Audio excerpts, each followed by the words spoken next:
Top of the top, as always, the game is a game. So let's go ahead and get into some NFL offseason. I've already done the worst team in the league, the Chicago Bears, and what they should do with the number one pick. Go ahead and take a look at that video if you haven't. But let's go ahead and get into the Super Bowl champions, the Chiefs. They're on the verge of an NFL dynasty here, 2 and 5 years, 5 straight years in the AFC Championship. Mike Lombardi has a quote about the NFL offseason that I love. The NFL, more than any other sport, gives you great ability to change your team. We've seen teams go from worst to first often. Jacksonville Jaguars come to mind, going worst to first in the division. Will you take those opportunities? So the Chiefs, you might say they're at the top of the mountain and they just need to make little changes, but there's chances for them to get tremendously better this offseason. And I see the two areas of focus for those chances being the tackle position and the wide receiver position. So let's talk about the wide receiver position first. So you have Juju Smith-Schuster, who is a free agent.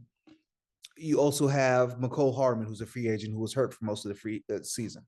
So the receiver position in general, which you can extend out to tight end position, is very interesting because I'm of the opinion that the second most important position in football now has become wide receiver / tight end.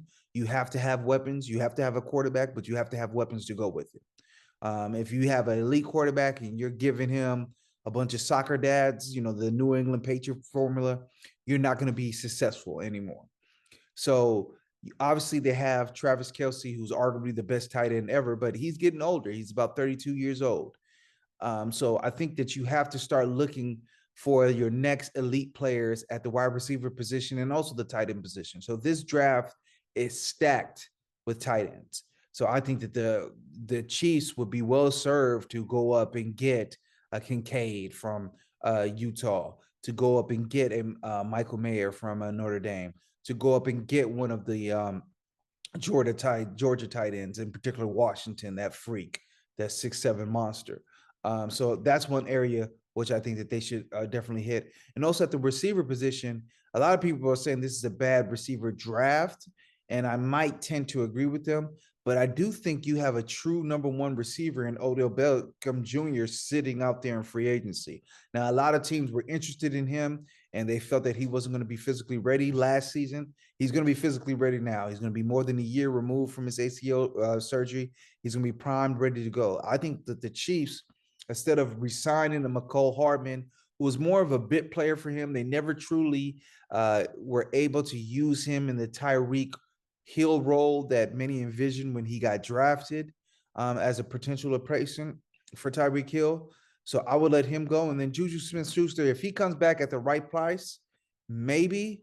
But I do think that you need to add a bit more juice to your team. Now, he's a good possession receiver, and you definitely need to, always have a possession receiver. They always have these, explosive guys in MVS. They have Andrew Toney still on the contract. They have Sky Moore. So maybe, he complements that. But I would really look into an Odell Beckham Jr., a true number one guy. Those other guys that I just mentioned fit well around Odell Beckham Jr. You have Travis Kelce. You have the rookie tight end that you draft. You're increasing the skill player position, explosiveness in your team and increasing that cupboard. You let Tyreek Hill go, who is, in my opinion, the best receiver in the league. You have to replace that, and I think that you can do that in those ways. But the tackle position, that's a bit of a more sticky situation. It's a sticky situation because, you spent a lot of resources in that. In particular, on Orlando Brown, you traded the first round pick for him. You offered him a massive extension, which he declined, which I think was a blessing in disguise. I think most Chiefs fans, most diehard Chiefs fans know he hasn't really been that true elite left end bookend tackle.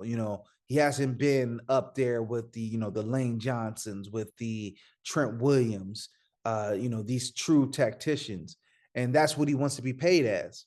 So, there's always a sense, opportunity cost, sunk cost, that, hey, we've already spent so much in this guy. Let's just keep the good times going. We won a Super Bowl with this guy. Him and Andrew Wiley, who are both free agents, both pitch shutouts. There were no sacks given up in the Super Bowl. Let's just, kumbaya, give it a hug and run it again. And I don't think that makes sense to me. I don't think Orlando Brown is worth that. Once again, you have massive opportunities to improve. You have massive opportunities to mess up your team. And I think giving him, massive money when you put a line in the sand with Tyreek Hill, a truly great player, to then give massive money to a good, maybe average player. I think he's good in run blocking. He's average when it comes to pass protection. Doesn't particularly make sense. So it might be hard to rip that band-aid off. But if I would actually lower my offer that I offered him last year. And if he refuses to take it, I'll probably tag him with the non-exclusive tag. If someone wants to, give him a big contract and then give us some picks back for it, I would take it. Andrew Wiley, if he comes back at a reasonable price, I would resign him. But that my guess is he's not going to come back at a reasonable price. He's a Super Bowl champion. Once again, they didn't give up a sack in the Super Bowl. Now, a lot of people can blame that on the turf. People were slipping and sliding, but the stats are the stats. They did not give up a sack. So, he has that Super Bowl champion glow. And, usually players get paid a lot of money in the free agency market when they have that glow. So that's what I would do for the Chiefs offseason. Focus on bringing in an Odell Beckham Jr. type at the receiver and definitely focus in on getting one of these elite tight ends. This is a historic tight end draft. I think they need to come away with at least one of them. And I would try to go with the top tier one. Travis Kelce doesn't look like he's slowing down soon, but the day is going to come that he slows down. And he's obviously on a little bit of a different timeline. I believe Patrick Mahomes is 24. He's 32. What happens when the day he does slow down? You don't want to be, looking around and trying to figure it out. So that was what I would do with the Chiefs all season. Go ahead and leave me a comment, subscribe. As always, the game is the game.